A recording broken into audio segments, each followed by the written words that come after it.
Welcome back to Daily Blast Live. More millennials than ever before are moving back home with mom and dad. Nearly a quarter of young adults live with their parents.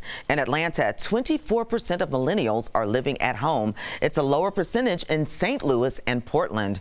This got you talking, and Sam Shocker has your comments. Sam. I sure do. Thank you so much, Ebony. Let's get right to your comments. Margot on YouTube writes us, it's one of a few reasons: no job, underemployed, or they don't want to work. Get the next one in here, Al. All right. And Gloria on Facebook says, everything has changed. Everyone just can't adjust. Everyone needs help. Prices are outrageous. And I kind of agree with Gloria. I think these kids are coming out of college. I have a friend he's a doctor in Malibu. He came out of Harvard Medical School with $800,000 of debt.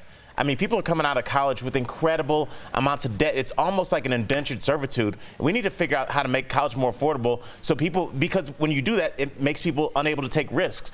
When you're in your 20s, you should take a risk on a startup or a .com, but you can't because you owe Sally Mae $600 a month. So we got to figure out something for our college students. Great point. Get that next one in. And Annie on Facebook writes, I'm 24 years old, a college graduate, and I'm living at home with my parents and my 27-year-old brother. However, I would love to be able to find a job and move out in the next few years. Annie, I think you're doing everything right. Like Al said, it's expensive. The cost of living is very expensive. It's hard out there. And I know people have this stigmatism of like, you still live with your parents? I went to California for 2.5 years, moved back in with my parents after I got home. Thank God I did. Thank you, Mom and Dad, for letting me do that. And I am where I'm at. You now. Yeah. I think it's all about managing expectations, because a lot of people do feel that if you have to move back home, then that's considered a failure. And sometimes that's probably the most economically savvy thing you can do to set yourself up for the future.